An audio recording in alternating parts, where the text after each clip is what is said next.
ঈদ তো আনন্দ, ঈদ তো মানুষের জন্য একটা ভালো দিন, কিন্তু আমাদের জন্য না। কারণ আমরা হইলাম দিন মজুরি, আমরা কাজ করলে ভাত না করলে নাই। যার কারণে আমাদের কাছে ঈদটা তেমন একটা কিছু মনে হয় না। ঈদের আনন্দ আমরা পাই না, আর পাবো যে আশাও করি না। ঠিক আছে, আমাদের কষ্টের জীবন, কষ্টের সাথে আমরা লড়তেছি।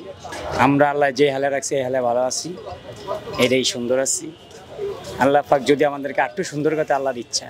আমরা আর কারো উপর নির্ভরশীল হইতে চাই না, আর হয়েও আমাদের কোনো লাভ নাই, কারণ আমরা তো রুজি করতে জানি, এটাই বড় ব্যাপার। ঢাকাতে ঈদ করছেন পরিবার ছেড়ে, কেমন লাগে? একটু খারাপ তো লাগবেই, খারাপ লাগলে তার কিছু বলার নাই, করারও নাই।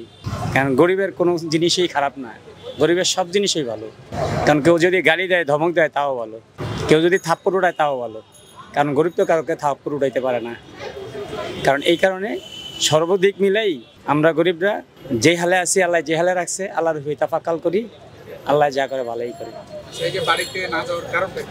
না যাওয়ার কারণে যে ডেলি বেসিকের কাজ করি, এখন যদি আমি চলে যাই 300 টাকা করে পাইতে আসি, আমি 2-3 দিনের জন্য গেলে আমার 1000 টাকা নষ্ট হয়ে যাব। তাই তো আমার সংসার আমি কভার দিতে পারবো না, মাস শেষে দেনা পড়ে যাবো। নিজের দিক ভাইবেও যাই না, এবং চাকরিটার দিক ভাইবেও যাই না। চাকরিটা তো আমার করতেই হবে, আমি না করি আরেকজন করতে হবে। তো এই সবাই তো এই একজন না একজন ঈদ হারা হবেই। জাস্ট নিজেরটা নিজেই মাইনে নিতেছি, নিজেই করতেছি। কতদিন থেকে ঈদ করেননি বাড়িতে? গত ঈদেও করি না, এই ঈদেও করি না। আর এই চাকরিতে কতদিন? এই চাকরিতে আমি প্রায় বছর ঘুরে গেছে। আগে আমি ড্যাফোডিল ইউনিভার্সিটিতে চাকরি করতাম, সিকিউরিটির চাকরি। মাঝখান দিয়ে একটু গ্যাপ দিছি, গ্যাপ দেওয়ার কারণে আমার চাকরিটা চলে গেছে। চলে যাওয়ার অর্থ তো আমি আর কাউকে কিছু বলতে পারি না, কারণ গরিবের তো কোনো শ্রেণী নাই। গরিব একবার নিঃস্ব হয়ে যায় যদি একটা চাকরি চলে যায়। অনেক ভাই ভাসতে ভাসতে এখানে একটু মাথা জাগাইছি, কোনো রকম একটা কাজ পাইছি, কুড়িয়া কুড়িয়া খাইতেছি। আর বড় কোনো আশা নেই, আশা করলেও লাভ নেই। পরিবারে যারা আছে ওরা আর কি করবো, আমি তো একমাত্র সংসারের আমি কর্মজীবী, মানে আমি তো আমার বুঝে চলতে হবে। ওরা তো বলেই বাড়িতে আসেন, সবাই আসবো, আসেন।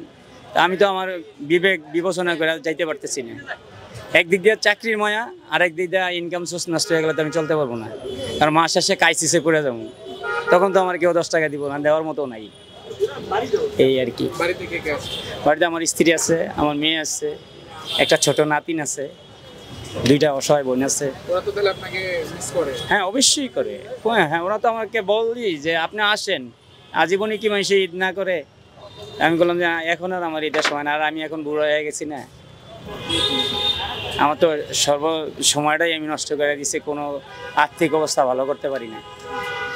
এখনো যদি আমি এটাই করি, তাহলে তো আমার একবারে লাস্ট সময়টাই আমার খারাপ হয়ে যাবে।